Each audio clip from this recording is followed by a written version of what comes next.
Uh, Today we'll be reloading a 9mm Luger round.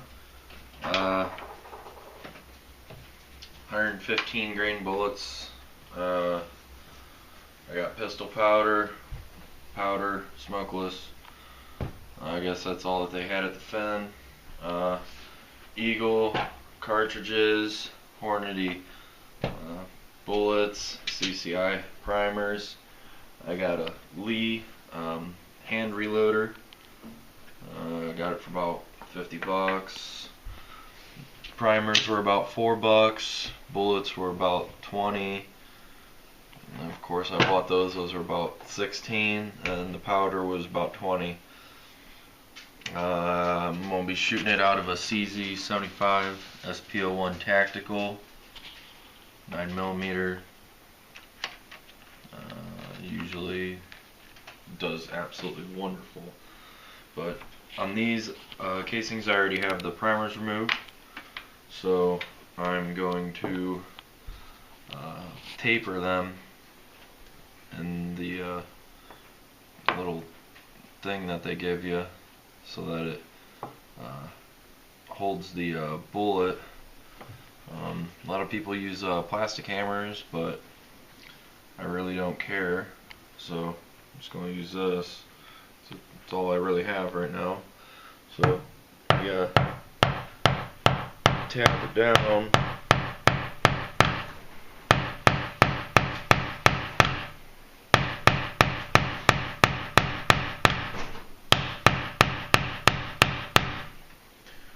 The manual says to go down, in the picture that they have, they say go down flush, but if you go down flush, it won't, the bullet won't be able to fit into the top of the casing. So I had to mess with it a little bit and learned that going almost all the way in is about the best way. Seems to hold it just fine. Can you see it? Alright. Now I'm going to use this, I guess, I can't remember the name for it. Just sets the primers in this little, it's like a washer with like a spring behind it, and then a pin that covers the whole primer and just pushes it up into the back of the casing.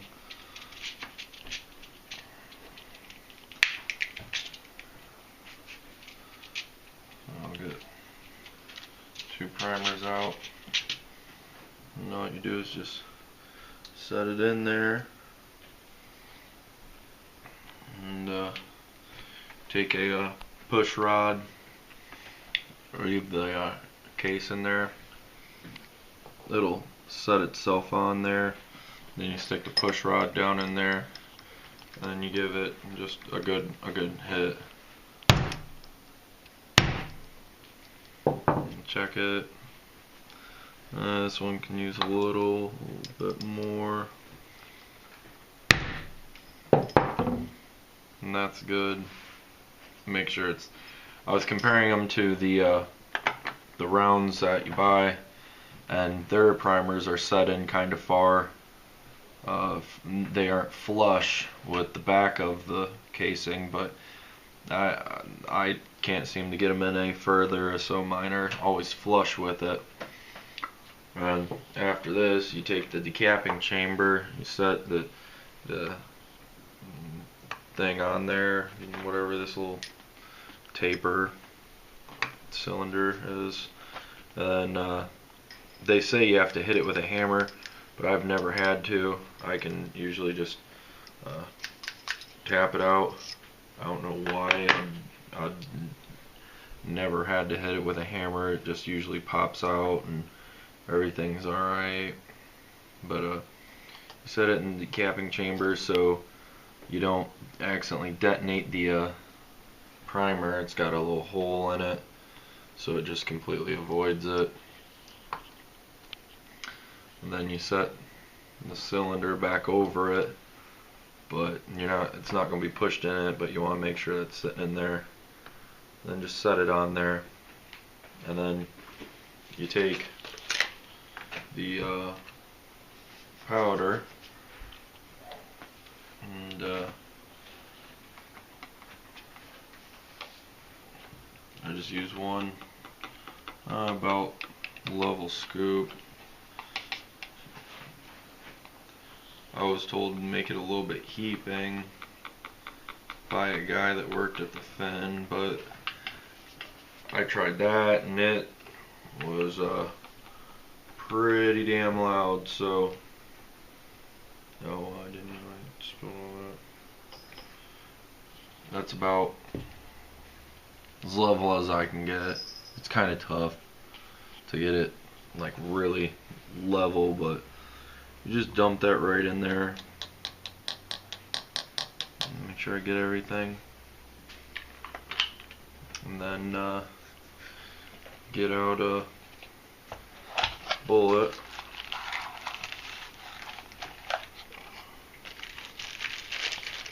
These are Hornady's. They're really nice. I like them.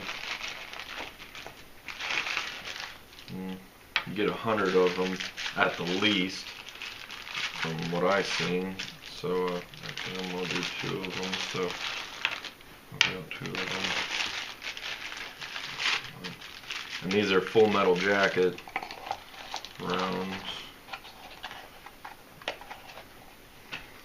But you leave that on there, the powder's already in there, and then all that you do is just drop it right down in there, and then it sits on top of the casing. It ain't pressed in yet. And then you take this has got a little cone in there so that the bullet tip just kind of rests in there, and kind of guides it, helps it a little bit.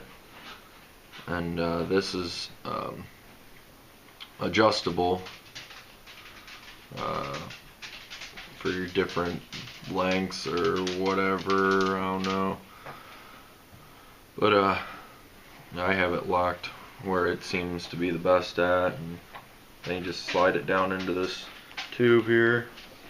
And then this is usually the most difficult part, because sometimes I can't get it to line up, so I'll have to pull it back out. Yeah, as you can see, that'll happen every now and then. I probably could have kept on hitting it and popped it right in, but I don't know. We'll see if I can even get it out. No, I'll probably have to finish it. So I have to slide everything back on there, put it all back on, and yeah, it ended up going in. Well, that off. And there you have it. It's pretty straight. And it's tight, real tight. They say you're supposed to crimp it with this end, but I've never had a case fit in there. Even if I trim it and chamfer it or whatever, no matter how much I cut down on it, try and taper it to be able to get it to fit in here just by experimenting it, it never ever fit in there. But I'll make another one. And this is another one that's already got the primer removed out of it, which to get the primer out, you have the decapping chamber. You just take it, set it in there. And this little punch that Lee provides is really nice because it just lines up, and then it sets right onto the primer, and you just tap it out, and then you pick it up, kick out the primer.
too bad. I've got a couple of them reloaded here, and they look good. Not too bad. I don't really care about cleaning them up, because I always clean my gun and stuff, but one thing I always wanted to know is can you, I mean, besides the looks and everything, is what, just if you set a round that came from a factory or whatever next to a round that you hand loaded, and I was just, you know, looking at the primers, trying to see what the difference is, you know, besides the little scuff marks around the little lip here and everything, and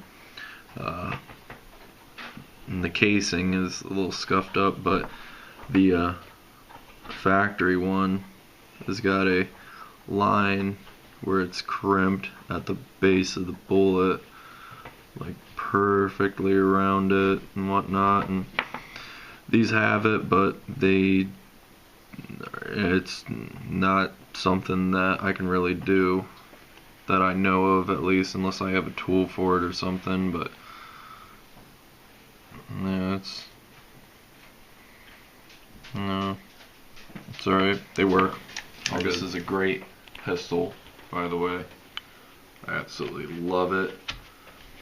My neighbor has a Red Hawk Ruger 44 with no scope on it or nothing, just iron sights, and from my shooting experience, this is just as accurate. Alright, I'm always shooting. One hand load, well, there's two hand loads in here, and then there's some CCIs, Blazers.